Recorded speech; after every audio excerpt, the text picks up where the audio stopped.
इतना बड़ा धमाका हुआ कि इसकी गूंज सीधे चुनाव आयोग तक पहुंच गई। क्या कुछ कहा चुनाव आयोग ने इस पर? राहुल गांधी की प्रेस कॉन्फ्रेंस के बारे में और भी ज्यादा विस्तार से बात करेंगे। हमारे साथ भरत जी हैं, पोथी पत्रा लेकर खड़े हुए हैं। भरत जी, सबसे पहले आप क्या कहना चाहेंगे? प्रज्ञा जी, बहुत बड़ा धमाका राहुल गांधी ने किया है और इस धमाके की शुरुआत सबसे पहले आज राहुल गांधी ने जो सबसे नई बात बताई, उसने सबके पैरों से जमीन खिसका दी है। अभी तक लोग सिर्फ ये कह रहे थे कि भाई ईवीएम मशीन से वोट जा रहा है, ईवीएम मशीन से चोरी हो रही है, लेकिन चोरी के जो सबूत राहुल गांधी ने रखे हैं उसने सबको हैरान कर दिया है। राहुल गांधी ने बोला है कॉल सेंटर चलाया जा रहा है, एक कॉल सेंटर के जरिए सेंट्रलाइज करके एक सॉफ्टवेयर के जरिए लोगों का वोट चोरी किया जा रहा है। ओटीपी किसी और व्यक्ति के पास जा रहा है, नंबर कहीं और से इस्तेमाल हो रहा है और वोट धड़ाधड़ काटे जा रहे हैं। राहुल गांधी ने क्या कहा, मुझे लगता है कि साथ साथ में सुनाते जाएंगे तो दर्शकों को बेहतर समझ आएगा। Gyanesh Kumar, chief election commissioner of India, जिस पर कि आज राहुल गांधी ने इतना बड़ा खुलासा किया है, इतना बड़ा आरोप लगाया है कि इलेक्शन कमीशन ऑफ इंडिया भी जो है इस वोट चोरी के डिलीशन और एडिशन में शामिल है। पहले तो राहुल गांधी ने यह आरोप लगाया था कि कैसे वोट की चोरी हो रही है, वोट एडिशन हो रहा है, और आज 18 सितंबर को राहुल गांधी ने जिस हाइड्रोजन बम की बात की थी उसमें आज उन्होंने यह खुलासा किया है कि कैसे वोट का डिलीशन किया जा रहा है, कैसे चुनाव आयोग भी इसमें संलिप्त है, ऐसा राहुल गांधी जी का कहना है। उन्होंने सबूत के साथ यह आरोप लगाया है और इसी का जवाब देने के लिए अब जिस तरह से चुनाव आयोग ने राहुल गांधी को पिछली बार 1 सप्ताह का समय दिया था, इस बार राहुल गांधी ने चुनाव आयोग को 1 सप्ताह का समय दिया है कि आप 1 सप्ताह के अंदर यदि जवाब नहीं देते हैं तो इस देश के युवा, इस देश के जनता यही समझेंगे कि आप वोट चोरों का साथ दे रहे हैं। और एक कमाल की बात है कि इस बार चुनाव आयोग ने वीडियो अपलोड होने के या राहुल गांधी के प्रेस कॉन्फ्रेंस के ठीक आधे घंटे के अंदर जवाब दे दिया। ये है डर का माहौल चुनाव आयोग के अंदर, क्योंकि वह इसमें शामिल है। उन्होंने तो सीधे तौर पर डिनाई कर दिया कि हमारी इसमें कोई संलिप्तता नहीं है, हमारी इसमें कोई भागीदारी नहीं है, हमने खुद केस फाइल कर रखा है। लेकिन इससे काम चलेगा नहीं, देश की जनता को अब जवाब चाहिए। और सुनिए अब राहुल गांधी जी ने क्या कहा और न्यूज चैनलों पर क्या चल रहा है। प्रेस कॉन्फ्रेंस करी है, उसने बहुत ही हैरान करने वाले खुलासे किए। राहुल गांधी ने बताया कि इससे पहले जो प्रेस कॉन्फ्रेंस हुई थी वो वोटों के एडिशन को लेकर के थे, यानी कि वो जो प्रेस कॉन्फ्रेंस थी वो इस बात का खुलासा कर रही थी कि किस तरीके से फेक वोट जोड़े जा रहे हैं। और आज जो राहुल गांधी ने प्रेस कॉन्फ्रेंस करी है उसमें ये साफ कर दिया है कि किस तरीके से जहां जहां कांग्रेस मजबूत है वहां वहां से वोटों को डिलीट किया जा रहा है। दोस्तों, राहुल गांधी ने आज 100% प्रूफ के साथ एक उदाहरण देते हुए यह सच्चाई सामने ला दी है कि किस तरीके से वोटों की चोरी की जा रही है और इलेक्शन कमीशन किस तरह से वोटों की चोरी करने वाले लोगों को बचा रहा है। दोस्तों, राहुल गांधी ने बड़े ही साफ शब्दों में यह बात कही कि मैं जो कुछ भी बोलने जा रहा हूं वो 100% प्रूफ के साथ बोलने जा रहा हूं। और इतना ही नहीं दोस्तों, राहुल गांधी ने स्टेज पर उन लोगों को लाकर खड़ा कर दिया जो लोगों का वोट डिलीट हुआ है और जिन लोगों ने वोट डिलीट किया है।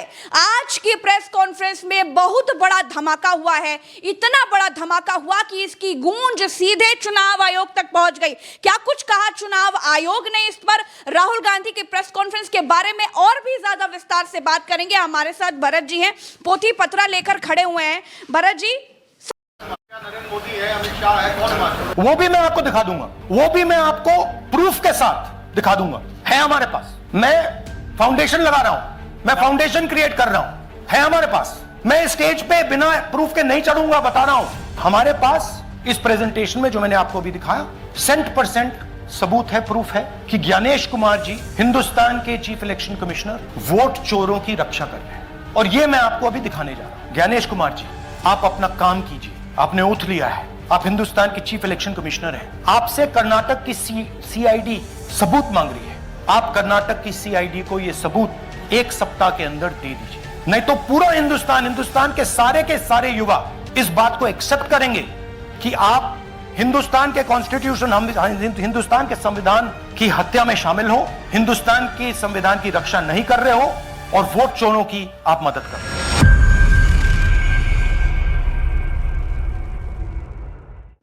इस बार राहुल गांधी ने वैसे ही आरोप नहीं लगा, उन्होंने सारे सबूत के साथ आरोप लगाए हैं और यहाँ तक देखिए कि कर्नाटक के जो सीआईडी है उन्होंने चुनाव आयोग को 18 बार खत लिखा है कि आप मुझे यह मोबाइल नंबर दीजिए, ओटीपी दीजिए कि कहां से इस चीज का हेराफेरी किया जा रहा है, कहां से चुनाव का कहां से वोट का डिलीशन हो रहा है। लेकिन 18 बार मुख्य चुनाव आयुक्त को पत्र लिखा जा चुका है, लेकिन अभी तक उन्होंने इस पर कोई जवाब नहीं दिया है। लेकिन आप देख सकते हैं कि कैसे वहां के व्यक्ति जिसके की मोबाइल नंबर का जिसका की नाम इस्तेमाल करके कई बार वोट का डिलीशन किया गया, उनका भी आप आरोप देख लीजिए।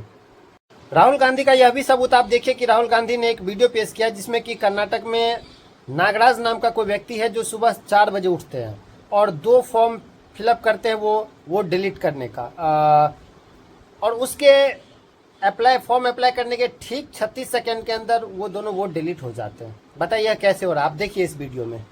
4 बजे सुबह उठ के फाइल कर रहे हैं, पता नहीं क्या हुआ। 4 बजे सुबह कहा कि भैया मैं 2 वोटर को डिलीट करूंगा, और कितने 36 सेकंड में डिलीट कर दिए, फिर सो गए।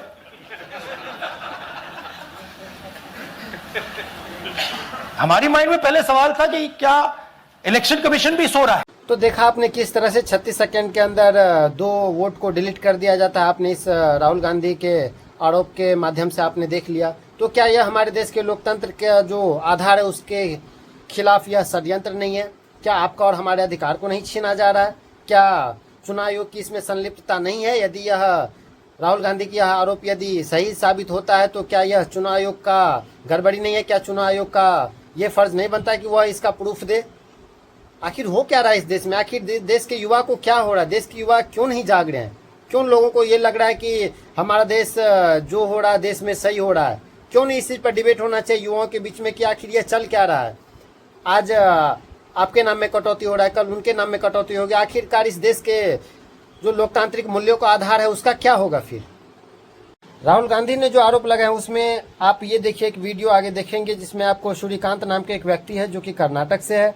उनके वोटर लिस्ट से उनके नाम के द्वारा 14 बार आवेदन दिया जाता है। आप यहाँ मोबाइल नंबर भी देख सकते हैं जो कि कुछ उसका हिस्सा प्रस्तुत किया गया है। कैसे उनके नाम का इस्तेमाल करके 14 मोबाइल नंबर भेजा जाता है, फिर उससे ओटीपी लिया जाता है और 14 वोट को डिलीट किया जाता है। तो आखिर इतनी बड़ी संलिप्तता हो रही है, इतनी बड़ी गड़बड़ियां हो रही है लोकतांत्रिक मूल्यों के आधार के साथ, और चुनाव आयोग को कुछ पता नहीं चल रहा है। आखिर ये क्या हो रहा है भाई? विधानसभा के रहने वाले, इन्हें पता भी नहीं, इनके नाम से 14 वोटर के नाम कटवाने के आवेदन डाल दिए गए, वो भी अलग अलग फोन नंबरों से। राहुल गांधी ने इन नंबरों का एक हिस्सा भी अपनी प्रस्तुति में शामिल किया और कहा कि सारे नंबर बाहर के राज्यों के हैं। तो सवाल उठता है कि कर्नाटक से बाहर के राज्यों के फोन नंबर से आनंद विधानसभा में वोटर के नाम कटवाने का आवेदन कौन कर रहा था? सूर्यकांत ने बताया कि उन्हें पता नहीं, उन्होंने किसी का नाम कटवाने का फॉर्म नहीं भरा है।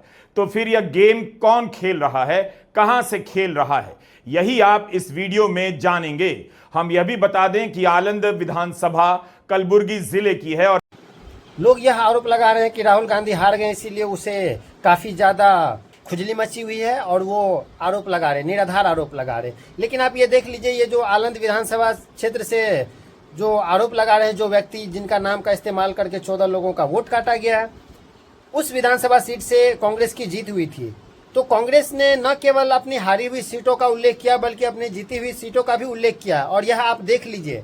जबकि इस व्यक्ति का कहना है कि इन्होंने ऐसा कोई आवेदन किया ही नहीं, इन्होंने अपना ना ही किसी का वोट कटवाने के लिए आवेदन किया। तो फिर आखिर यह गेम खेल कौन रहा? आखिर हमारे देश में इतना बड़ा गैम्बलर कौन बन रहा है? जब तक किसी बड़े पार्टी का या जब तक वर्तमान सरकार का इन पर हाथ ना हो तब तक क्या यह पॉसिबल है? तो क्या इसमें वर्तमान सरकार की संलिप्तता जग जाहिर नहीं हो रही है? क्या इसमें बड़े बड़े लोगों का हाथ नहीं हो सकता? क्या इसमें चुनाव आयोग शामिल नहीं हो सकता? आखिर किस किस का इसमें संलिप्तता है? इस सभी मुद्दों पर सुप्रीम कोर्ट को भी अब संज्ञान लेना चाहिए, क्योंकि चुनाव आयोग तो संज्ञान लेने वाले हैं नहीं। वह तो सीधे राहुल गांधी पर आरोप लगा देंगे कि आप हलफनामा दीजिए। अब आपसे जब प्रूफ मांगा गया कि आप वो सीसीटीवी कैमरा का फुटेज दीजिए, तो आप कह रहे नहीं, हमारे भाई बहन के समान है, माता बहन के समान है, हम उनका रिकॉर्डिंग नहीं दिखा सकते आपको। तो भाई फिर आप कर क्यों रहे हैं रिकॉर्डिंग? खुद देखने के लिए क्या? खुद ही आपको प्राइवेसी, उसमें कुछ अच्छा चीज आपको दिख रहा है क्या जो आप रिकॉर्ड कर रहे हैं? ये समय था पहले कि 2 साल तक आप सीसीटीवी फुटेज को आप 6 महीने तक एटलीस्ट संयोग करके रखेंगे, आप उसे बढ़िया से रखेंगे, लेकिन आप 30 दिन के अंदर नया कानून ला करके उसको डिलीट कर देते हैं कि 30 दिन से ज़्यादा नहीं रख सकते हैं। जब आपसे उसका सॉफ्ट कॉपी मांगा जाता है तो आप उसका हार्ड कॉपी दे देते हैं कि ये लीजिए हार्ड कॉपी 10,000 पन्नों का और आप उसमें मिलाते रहिए। हमारे पास इस प्रेजेंटेशन में जो मैंने आपको अभी दिखाया 100% सबूत है, प्रूफ है कि ज्ञानेश कुमार जी हिंदुस्तान के चीफ इलेक्शन कमिश्नर वोट चोरों की रक्षा कर रहे हैं, और यह मैं आपको अभी दिखाने जा रहा हूं। तो वह गिरफ्तार तार्किकता से दिया जाना चाहिए। राहुल गांधी ने राजनीतिक दल के नेता के रूप में प्रेस कॉन्फ्रेंस का तरीका बदल दिया और चुनाव आयोग और मतदाता सूची को देखने और उसकी चोरियों को पकड़ने का नजरिया भी बदल दिया। राहुल गांधी ने जब अपनी प्रेस कॉन्फ्रेंस खत्म की तब उनके YouTube चैनल पर करीब 65,000 लोग लाइव देख रहे थे। यह बड़ी संख्या है। प्रेस कॉन्फ्रेंस शुरू हुई तब 29,000 लोग देखने लगे, लेकिन जल्दी ही यह संख्या 45,000 से 50,000 और फिर 65,000 पर पहुंच गई। यह संख्या बताती है कि क्यों यूट्यूबर पर हमले हो रहे हैं, क्यों कानूनी प्रक्रियाओं का सहारा लेकर हम यूट्यूबर के वीडियो हटवाए जा रहे हैं। मकसद साफ है, गोदी मीडिया भारत के लोकतंत्र का हत्यारा है। वह इन सूचनाओं को आप तक पहुंचने नहीं देता है, न खुद जाकर पड़ताल करता है। आपने देखा भी था, अजीत अंजुम ने बिहार में एसआईआर की धांधली पकड़ी तो उन पर ही केस मुकदमे लाद दिए गए, उनके हाथ पांव बांध देने की कोशिश की गई, इसीलिए कि सच्चाई जनता तक ना पहुंचे। लेकिन इसके बाद भी सच्चाई ने अपना रास्ता बना लिया। राहुल गांधी ने फिर से दावा किया है कि वे इस मंच से कोई भी बात बिना सबूत के कहने नहीं आए हैं। कि अगर मैं स्टेज पे जा, राहुल गांधी ने जो आरोप लगाए हैं chief election commission of India पर या फिर वर्तमान सरकार की मिलीभगत पर, उसका जवाब तार्किक और सबूत के साथ होना चाहिए। क्योंकि राहुल गांधी ने जो आरोप लगाए उन्होंने अपने अनुसार से सारे सबूत के साथ आरोप लगाए। तो आपने आज ये भी देखा हो कि राहुल गांधी ने जब आज प्रेस कॉन्फ्रेंस की शुरुआत की तो उनके यूट्यूब चैनल पर लगभग 29,000 आदमी वेट कर रहे थे। फिर धीरे धीरे यह संख्या बढ़ते हुए 35,000 होती है, 45,000 होते होते 65,000 तक जाती है, और यह एक बहुत बड़ा नंबर होता है यूट्यूबर पर। और यही रीजन है कि गोदी मीडिया जो कि खबरें छुपाती हैं, जो छोटे छोटे यूट्यूबर्स हैं या जो बड़े बड़े यूट्यूबर्स हैं जो कि एक कैमरा और एक रूम में लेकर के बातों को आप तक पहुंचाती है, उनके हाथ पैर बांधे जाते हैं, उनको वीडियो डिलीट करने के आदेश दिए जाते हैं।